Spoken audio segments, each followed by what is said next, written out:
Hoje eu gostaria de falar a questão da liberdade, né?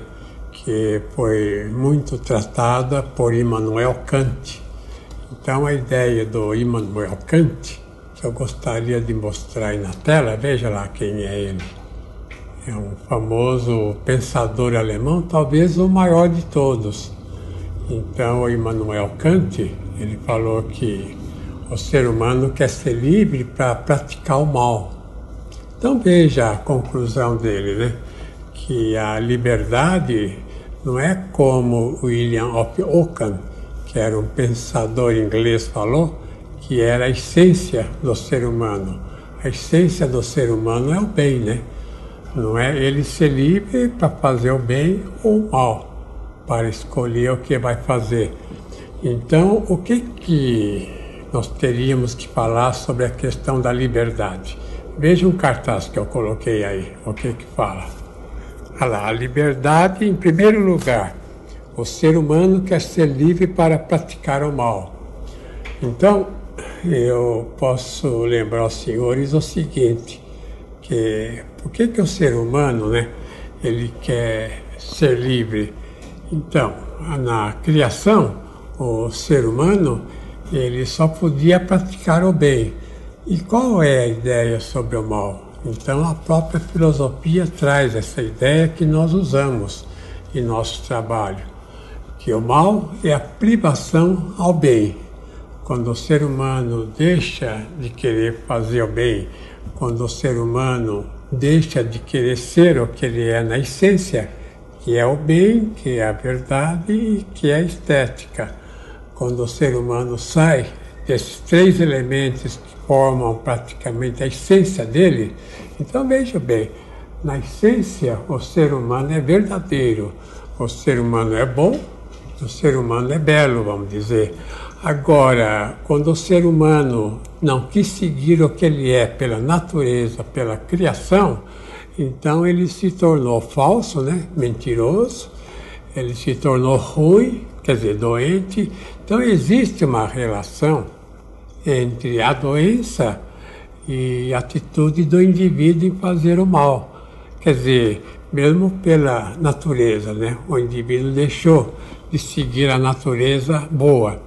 Então, automaticamente, ele, vamos dizer, fabricando armas, por exemplo, fabricando canhões, revólveres, fabricando algo inadequado para a humanidade, mesmo que ele não tenha essa iniciativa, que ele trabalhe numa indústria, ele está praticando o mal. Ou então na política, né? O indivíduo que faz uma lei não para beneficiar o povo que ele deve servir, mas para beneficiar aos poderosos, a ele próprio que está no poder, ele está praticamente fazendo o mal. Então o mal não é como muitos pensam, que o mal é algo que existe por si. O mal é como, eu vou mostrar agora até, aí uma folha em branco, né? O que seria o mal, né? Então, se essa folha não tem nada escrito, quer dizer, é privada de qualquer escrito, de qualquer elemento, o mal é assim, é uma folha em branco praticamente na vida de uma pessoa. Agora, em segundo lugar, veja lá a questão da liberdade no esquema. O ser humano só tem liberdade para realizar o bem. Então, o que eu quero falar com isso, né? Que o ser humano, quando ele pratica o mal, quando, por exemplo, ele tem uma ideia ruim, ele tem raiva, ou então ele tem assim, um sentimento de vingança, de ataque a outra pessoa, ele está se privando do bem, que na parte afetiva o bem é o amor. Então, se o indivíduo, além do amor, tem outro sentimento, então ele está no mal. Qualquer sentimento que não seja amor é o mal. Ou qualquer ideia no campo intelectual, qualquer ideia que não seja correta, de acordo com a verdade, é o mal.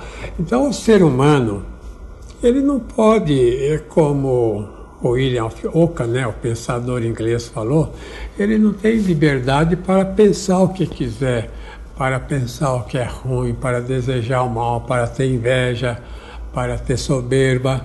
O ser humano não pode pensar, por exemplo, que um círculo é quadrado, que um quadrado é um círculo, ou que o homem é mulher, ou que a mulher é homem.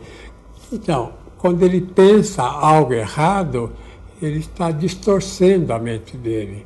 Então, quando ele sente um rancor, algo assim, ele está distorcendo, quebrando o sentimento dele. E as doenças vêm daí.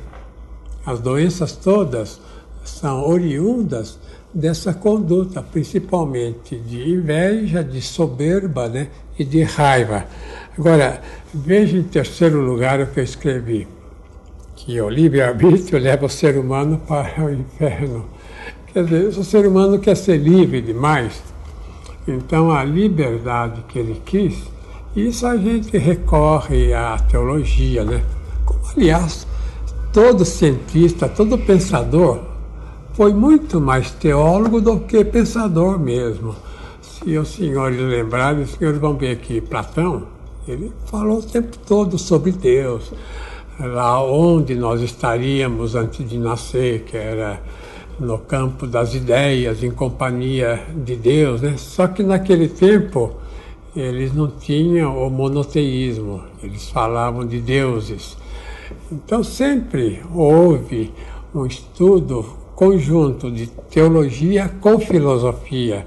E mesmo o cientista em geral, ele fala muito sobre Deus. A gente recordando o famoso Newton, né? Isaac Newton, que praticamente construiu a física, ele que começou a fazer a física.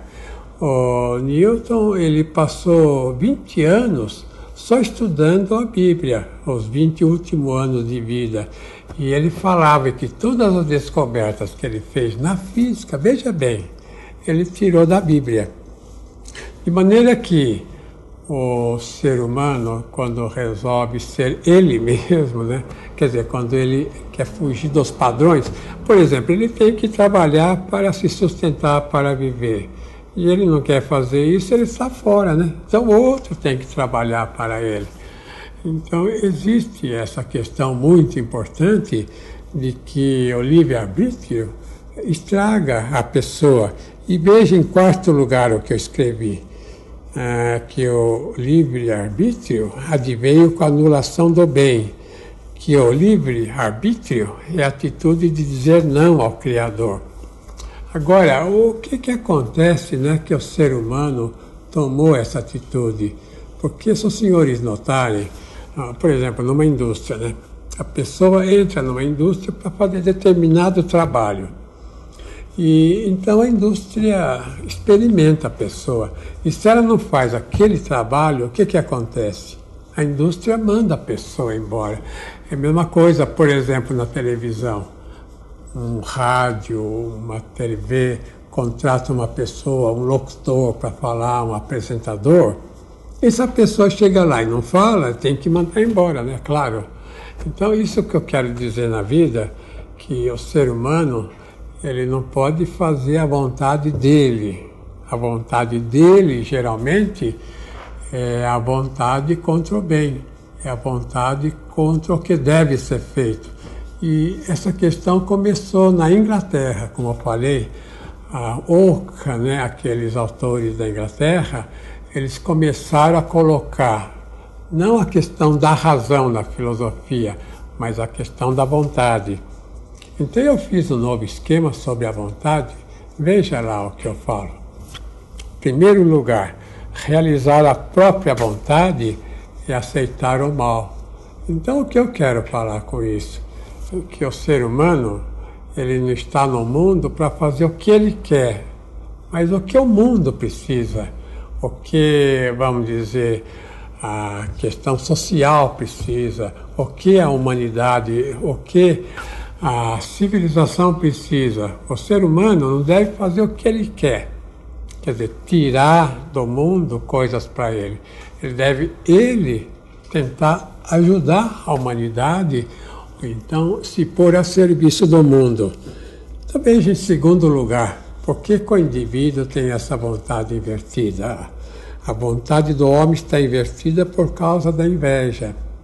Então eu quero dizer isso, que no século II, Basílio, que era um pensador, né, que era um dos padres da igreja, ele falava que o pecado original, não, essa culpa, né, que dizem que todo mundo nasce com ela, parece que é um dogma mesmo da vida espiritual, da religião, que esse desejo que o indivíduo tem de fazer o mal vem por causa da inveja, que é o tal chamado pecado original. E a inveja o que é? Não é querer o bem do outro, a inveja é querer destruir o bem do outro. Então vê que o outro tem um carro novo, ele fica com inveja, quer que o outro estrague o carro. Ou então o outro tem algo, por exemplo, uma casa nova, ele sente vontade de pôr fogo na casa. Ou então ele vê uma pessoa muito elegante, uma mulher muito bonita, ele tenta derrubar. Então a questão da inveja leva o indivíduo a ter uma vontade assim invertida. Agora veja lá em terceiro lugar, né, que antigamente, principalmente no freudismo, ele via a causa da neurose como se fosse o instinto de morte. E não é bem assim. Ninguém nasce com instinto para a morte, mas o instinto é sempre para a vida. E depois eu pus a sentença do Kant, né, que o ser humano quer ser livre para realizar o mal. E em quinto lugar, se o indivíduo for muito doente, quando eu falo doença, eu quero dizer o seguinte, que a doença física vem em consequência dos pensamentos que a pessoa tem e praticamente das emoções ruins que ela tem. Então, se o indivíduo deixa solta as suas emoções, ou então os seus pensamentos ruins, e ele, então, adoece. Agora, eu coloquei em último lugar uma frase, veja lá. A realização do bem é vital e não supérfluo. Quer dizer, o indivíduo faz o bem e tem uma estrutura boa, tem saúde, tem uma vida, vamos dizer, coordenada, uma vida assim de trabalho correto, ou ele entra num despenhadeiro, quer dizer, ele começa com doenças, com problemas, com dificuldade de trabalhar, etc. Já voltamos, né? Daqui a pouco.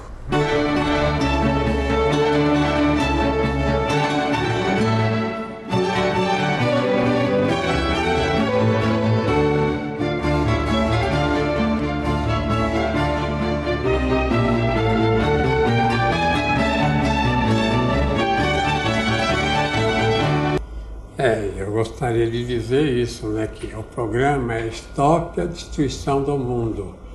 Então, nessa questão